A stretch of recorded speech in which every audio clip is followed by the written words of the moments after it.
Jeremias, no capítulo 29, você sabe o significado bíblico de propósito? Vocês sabem o significado bíblico de propósito? E se você sabe o significado bíblico de propósito, você está vivendo o teu propósito? Você já descobriu qual é o teu propósito? Você está desempenhando o teu propósito? Eu acredito sinceramente, plenamente, que toda pessoa que está desempenhando o seu propósito, ela não reclama da vida, ela não tem por que reclamar. Ela vive uma graça que é especial, não tem como reclamar. Ela pode até passar por luta, por dificuldade, mas é diferente.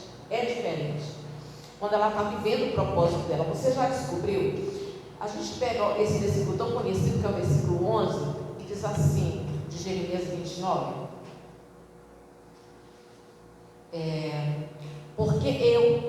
Porque sou eu que conheço os meus planos sobre vocês, diz o Senhor. Planos de bem, não são planos de sofrimento. Eu lhes darei aquilo que mais desejam, um futuro de paz em sua própria terra. Vamos comentar um pouco aqui, e essa palavra, ela estava no meu coração, propósito. Mas o que é o propósito? E como eu vou saber o que é o propósito de Deus para a minha vida? Propósito é intenção.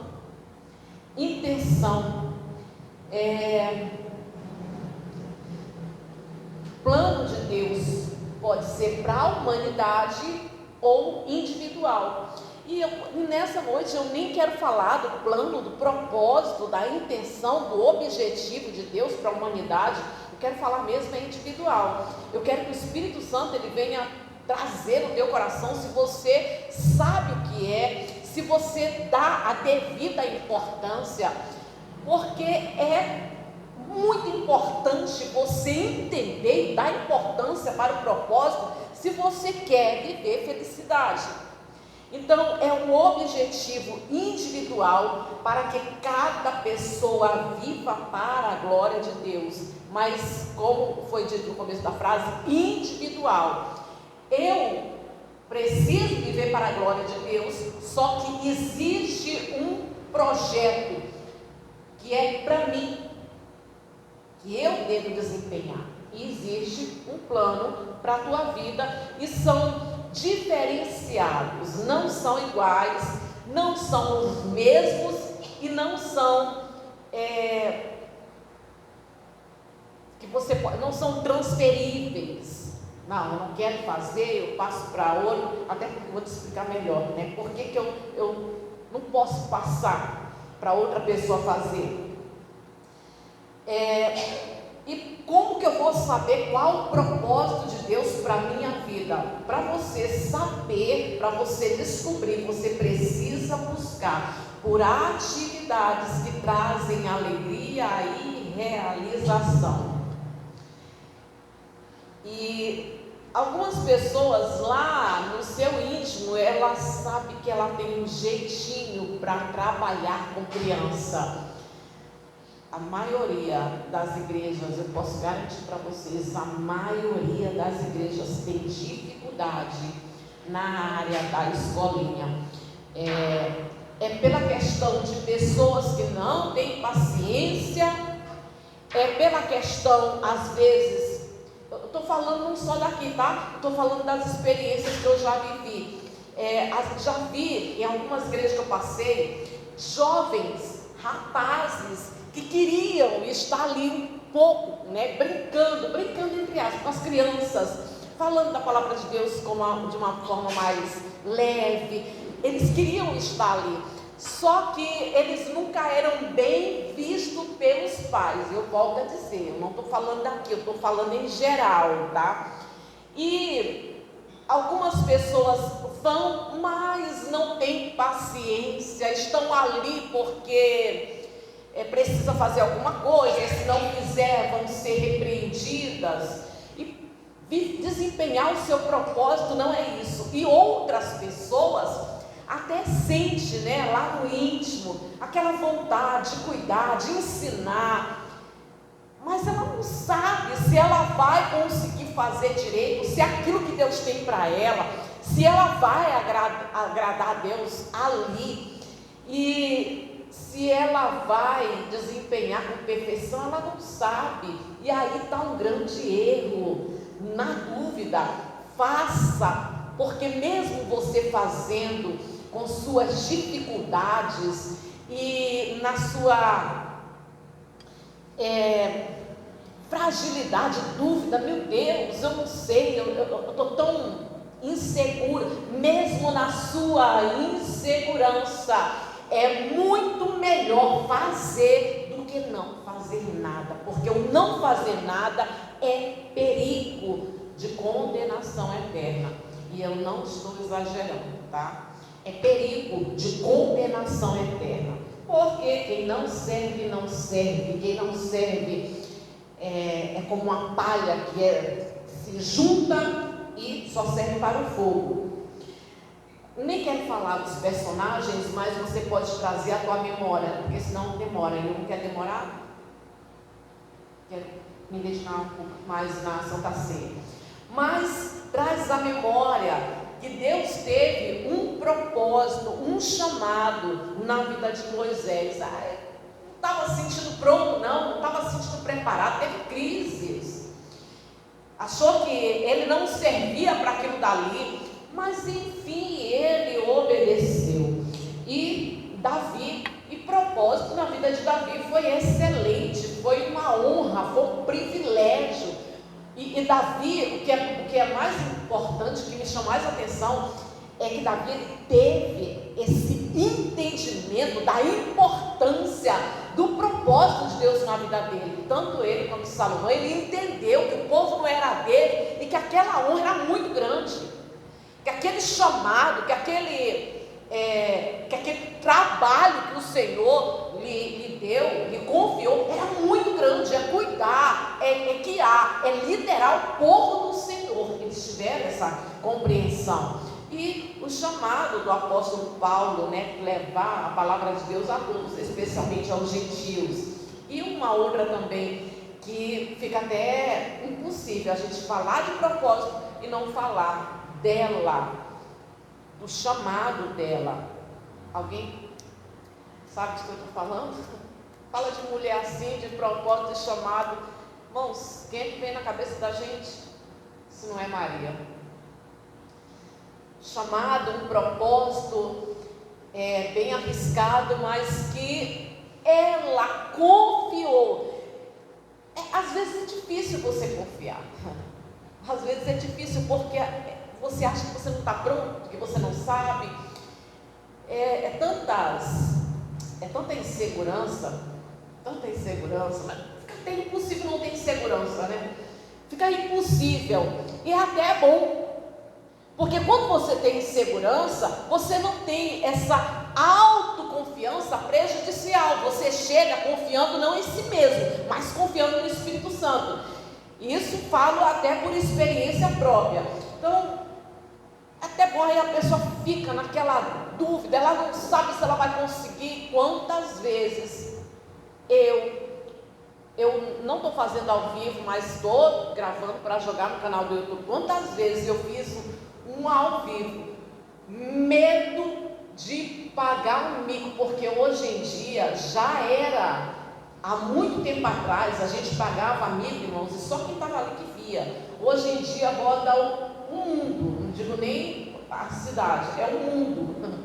As pessoas, é incrível, sabe? Como diz a internet, viraliza. E como eu tive medo algumas vezes de viralizar de forma negativa.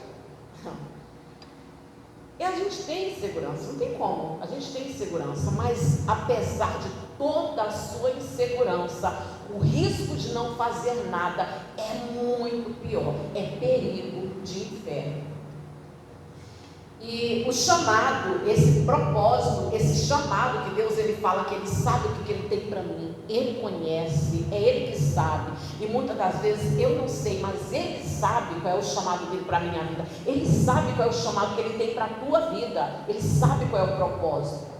E esse chamado, ele é único e especial. Você precisa compreender isso. Ele é único e especial. Propósito é a razão fundamental para a existência de algo ou de alguém. Você existiu, veio a existir para quê?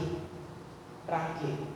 Você veio existir para casar, para ser costureira, você veio existir para... Você veio existir para quê?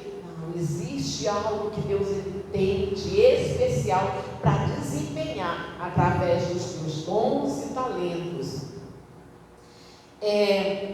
para a existência de algo ou de alguém, finalidade, motivo pelo qual alguém foi criado ou chamado a ser. Entendeu, né? É a finalidade, o motivo pelo qual alguém foi criado ou chamado assim. Já perguntou? E se já perguntou, você precisa perguntar outras vezes, tá?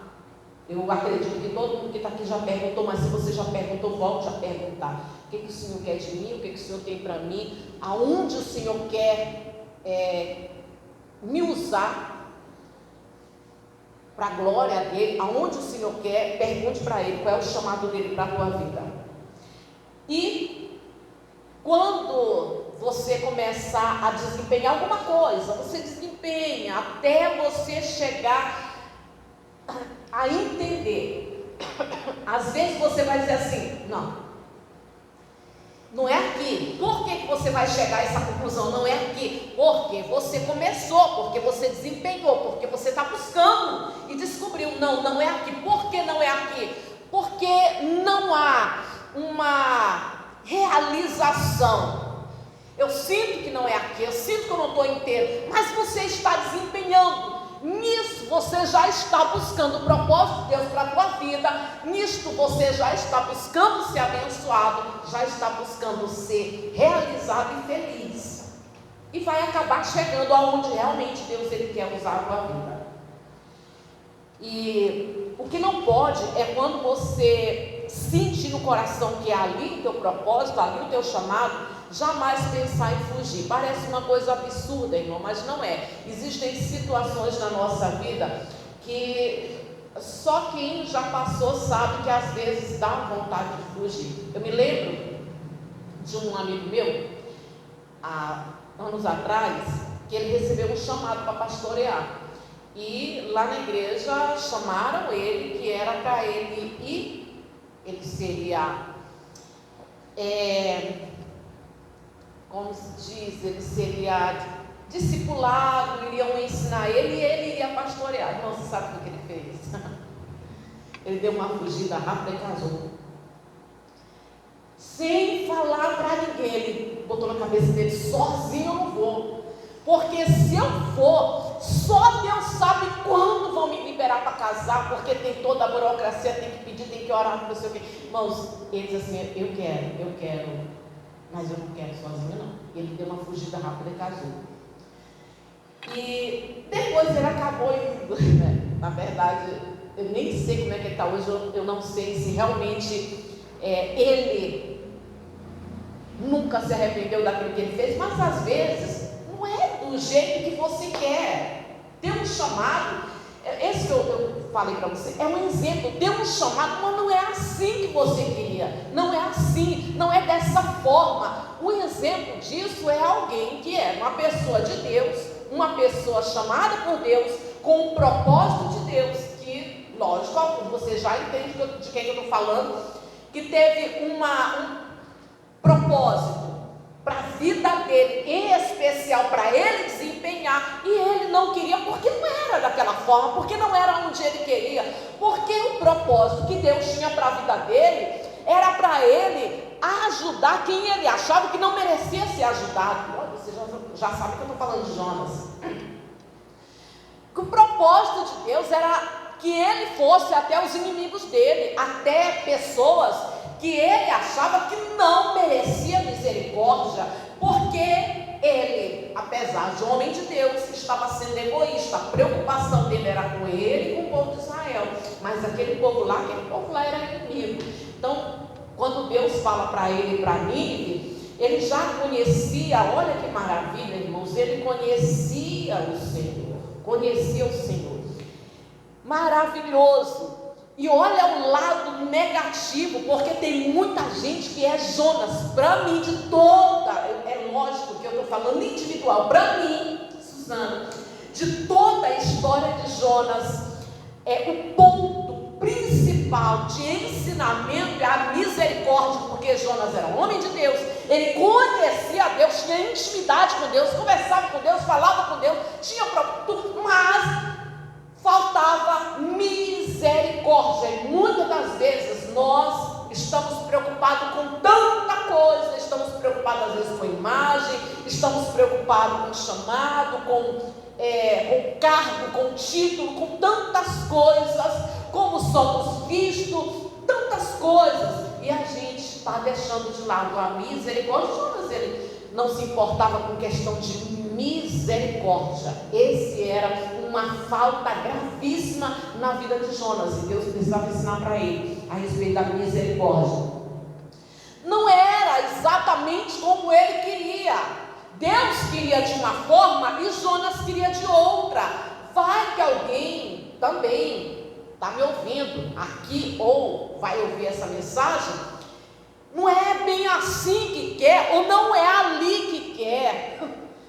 Vou falar para vocês não, mas eu já cheguei a dizer para Deus, quando eu comecei a ministrar o evangelho, eu digo, Senhor, eu sei que eu não tenho direito de pedir nada, mas não me leva para tal lugar, não me leva. Eu cheguei a pedir para, eu não gostaria de ir, Senhor, não falei algumas vezes. E às vezes a gente tem as nossas vontades, mas deve ser do jeito de Deus, não adianta fugir, do jeito de Deus, para a glória de Deus, no centro da vontade de Deus, no caminho da obediência. Não adianta fugir, porque fugir traz consequências negativas espirituais e materiais, além de desilusão, insatisfação, tristeza, provação, porque é um caminho de desobediência. O caminho de desobediência é isso, tá? Trazer de novo, Jonas teve prejuízos materiais, não foi nem só para ele, né? Para todo o navio, para todas aquelas pessoas ali. Então tem consequência negativa espiritual, tem materiais, desilusões, tristeza e provações. Então, eu realmente acredito no que eu estou falando para vocês. Eu realmente acredito no que eu estou falando para vocês. Eu acredito que uma pessoa, quando ela está fora do propósito de Deus, ela pode até estar curtindo a vida, ela pode estar sorrindo, ela pode estar alegre, sabe, estar falando com todo mundo, ela pode aparentar estar bem, ela pode se mostrar financeiramente bem, mas eu realmente acredito que lá no íntimo dela está alojada uma profunda tristeza. Eu realmente acredito nisso. Até porque já cheguei a contar a experiência de uma amiga minha para vocês, que eu vou contar hoje de novo. Mas eu realmente acredito que quando a pessoa ela foge, quando ela se afasta do plano, do propósito, do objetivo de Deus, do chamado de Deus para a vida dela, porque ela não quer, ou porque ela está com preguiça, ou porque ela está acomodada, ou sei lá qual é a razão, ela simplesmente não se empenha, ela não faz, ela está cuidando da vida dela, ela está cuidando dos prazeres dela, dos sonhos dela, cuidando dos objetivos dela, das conquistas dela, da família, da casa, de estudo, faculdade, ou sei lá mais o que, e ela só está preocupada com ela mesma. Eu realmente acredito que dentro dela existe uma profunda tristeza, porque é um caminho de desobediência, e a desobediência ela significa afastamento de Deus. Deus. A desobediência, ela não apenas afasta você daquilo que Deus ele ordena, daquilo que Deus ele manda, mas ela afasta também, principalmente do próprio Deus. Há um afastamento de Deus, há uma cegueira espiritual. Por aí a gente vê muita gente, né? E que Deus abra os olhos dessas pessoas, sabe? Que não querem ver porque estão vendo de forma turva, estão vendo de forma negativa a igreja, pastoreado. Por quê? Porque está cego espiritualmente. Então traz uma cegueira espiritual e até destruição. Destruição, isso é a obediência. A obediência, isso é a desobediência, tá? A desobediência, afastamento de Deus, cegueira espiritual até a destruição. Já a obediência é o caminho de paz, de prosperidade e felicidade. E é um fato, e eu vou repetir mais devagar para você poder guardar isso contigo. A obediência, ela é um caminho de paz, de prosperidade e de felicidade. Em nenhum lugar você vai se sentir tão em paz como no centro da vontade de Deus. Quando você tem a plena consciência de que você está desempenhando aquilo que Deus ele quer que você faça. Às vezes parece tão pouco aquilo que a gente faz, mas tem alguém se inspirando, tem alguém que vê, que sente, que você transmite para ela força. O propósito de Deus para a nossa vida nunca é egoísta, nunca é que a gente venha olhar para os nossos próprios interesses, é sempre em favor do outro, é sempre para o bem do outro, para o bem de outras pessoas. E às vezes o desempenhar algum trabalho parece insignificante, mas não é, não é. Algumas pessoas são inspiradas pela maneira como você se comporta, pela força que você demonstra, pela alegria, pela maneira como você se comunica. Eu já contei isso 15 vezes. Estou falando assim, o número não é exato. Eu já contei 15 vezes, vamos contar de novo. Esse daqui eu vou contar de novo porque eu quero contar de novo. Pela não sei quanta vez. Eu vou contar de novo. Que o pastor Jamilson estava na porta da igreja, recebendo as pessoas.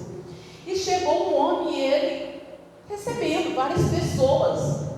Recebeu, tratou bem e tal. E algum tempo depois, isso marcou muito, não só ele, mas me marcou também. O fato de ter marcado ele também me marcou. Quando foi depois, esse homem, primeira vez que ele estava na igreja, né, ele foi recebido pelo pastor Janus. E algum tempo depois, esse homem ele deu testemunho dele. E ele dizia assim: quando eu cheguei na igreja, ele apontou, o pastor Janus, assim, e ele me recebeu na porta e disse assim: boa noite, pegou na minha mão e disse: boa noite, meu amado, tudo bem? E ele disse assim, um homem me chamando de meu amado. Eu me senti assim, tão à vontade, tão acolhido, que eu não quis mais sair da igreja. Depois, ele dando testemunho, esse homem ficou firme. Mas ele disse que a primeira coisa que fez com que ele sentisse vontade de voltar para a igreja foi a forma como ele foi recebido. Olha como às vezes a gente desempenha papéis, trabalhos que parecem insignificantes, mas para o outro não é. Para o outro não é. E eu sempre falo para vocês, e às vezes falo para os obreiros, que às vezes um sorriso teu que você dá, você não faz ideia que aquele sorriso é a cura para outras pessoas. Muitas das vezes, algumas pessoas chegam na igreja quebradas, luta em casa, problemas no casamento, ameaça de separação, problemas com a mãe, com a sogra.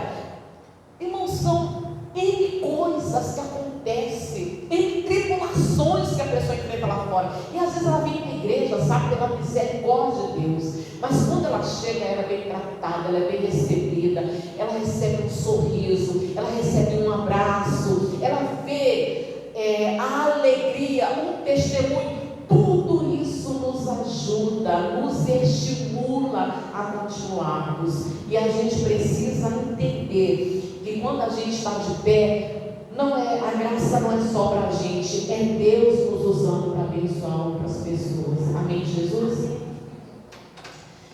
E a obediência é o caminho de paz, de prosperidade e felicidade. Quando você está no centro da vontade de Deus, não tem tribulação, não tem dificuldade, não tem provação, não tem nada que tira de dentro de você a paz de você saber que o mundo está desabando, mas você não está só. Deus, Ele está feliz comigo, eu tenho certeza que eu estou agradando a Deus. Isso é indizível, é inexplicável. Só quem vive sabe. Acontecendo isso, aquilo, aquilo outro, mas você tem aquela paz, aquela convicção, aquela consciência limpa, firme, de que você não está sozinho, que você está com Cristo, porque você está no caminho da obediência, você não está só. A graça de Deus na vida do profeta Jonas foi maravilhosa. Sabe o que foi a maior bênção na vida do profeta Jonas? Deixa eu te dar aqui 30 segundos para você pensar.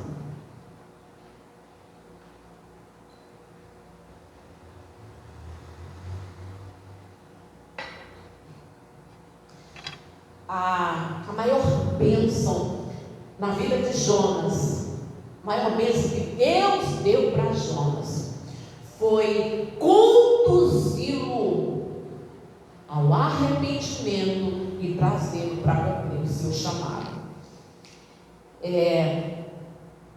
E essa foi a misericórdia de Deus na vida de Jonas, foi fazê-lo voltar e cumprir a sua missão. O ponto é importante para a gente também. Eu não sei se alguém aqui ainda não descobriu o seu chamado, ou talvez você está cheio de dúvidas, incerteza, insegurança. Eu só quero que Deus, Ele, se for preciso, nos faça voltar, para que a gente possa cumprir o nosso chamado, o nosso propósito, o objetivo dele na nossa vida, a intenção dele para a nossa vida. Eu falo de forma particular, individual, para que a gente possa se sentir verdadeiramente no centro da vontade de Deus. Amém? Se coloque de pé, em nome de Jesus Cristo. Vamos orar.